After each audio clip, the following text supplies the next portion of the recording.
How can you tell whether the security measure is effective? I think that is an issue that would have to go before each judge, and of course they have to judge that for themselves. I think the executive has to play the role of presenting how effective it is and telling the judge that it is effective, proving it to the judge. Well, but how? Well, one common argument, especially we can look at with surveillance cameras in Great Britain, one argument against the use of surveillance cameras is the fact that sometimes the crime statistics might show that that arrests have not necessarily gone up and crime has not necessarily gone down. So the use of statistics is a great way to show exactly how effective the security measure is. But are these surveillance cameras in public areas? Yes, that's what I was referring to in Great Britain. So the Fourth Amendment wouldn't apply in those situations, right? Well, according to Katz, and there is dissension on my panel about this, according to Katz, there is no reasonable expectation of privacy within a public sphere. However, there is an argument that the Fourth Amendment might be looked at. Did I hear you correctly to suggest that a plain view observation should require a warrant? Well, what we're looking at, we were looked at specifically in United States v. Mann, which is a Seventh Circuit court case, where basically Mr. Mann was found with voyeurism on his computer, and the law enforcement officials, they used a specific program, a KFF program that identified that looked specifically for, along with others, mainly child pornography. And so what I'm interested in is the idea of plain view. What is your understanding as to what that term means? Well, I think that it's in general it's been applied in which case you have a warrant for one thing, and you go in and you have the warrant to search for a particular thing, and then if you happen to see drugs laying out, and then that you don't have to exclude that evidence. You don't have to follow the exclusionary rule for that. That would be the plain view doctrine. Is there a second section to that, to the plain view doctrine? Well, I think following the plain view doctrine, you have to have the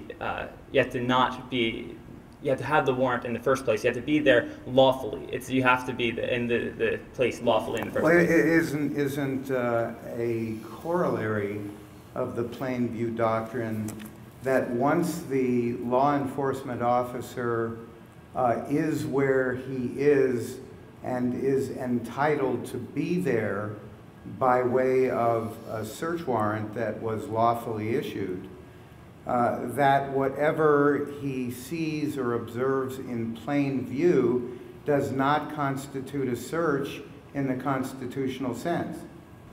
However, in searches... Isn't that right? Yes, sir. Well, if that's right, then how can one require the issuance of a warrant to support something that is not a search in the constitutional sense? Well, I think that the issue that we have with this specific case, and I think in cases surrounding this, is that I believe that the privacy was being inhibited upon because the officer used a program that was the majority of the files flagged were child pornography. It was used to find child pornography. They had a warrant to try to look for voyeurism on this mapping. What's the difference between voyeurism and child pornography? What do you call it, voyeurism? This voyeurism in this case, this is a ridiculous case. The man put up a video camera inside a woman's locker room, and it videotaped himself putting it up. So they found this video camera. They searched for it. So they looked for video files. Yes. They would look for video files. And were the files that the pornography, were they pictures or were they video files? They were video files. The problem that we have is that they use this known file sort of finder essentially, where they looked for things that they had previously found on other child pornography offenders, and they were looking for these files. So it was not useful, I think, in looking for the voyeurism files. It was really more of, I think it was a side way of trying to use the open view doctrine to getting around getting another warrant. The distinction that must be made is the means in which the officers found the child pornography files. If merely they were clicking through the computer and looking for voyeurism and stumbled upon these child pornography files, that is clearly a part of the plain view doctrine. However, using the specific program to merely find those child pornography files is completely different. So you're suggesting that, at least in the Mann case,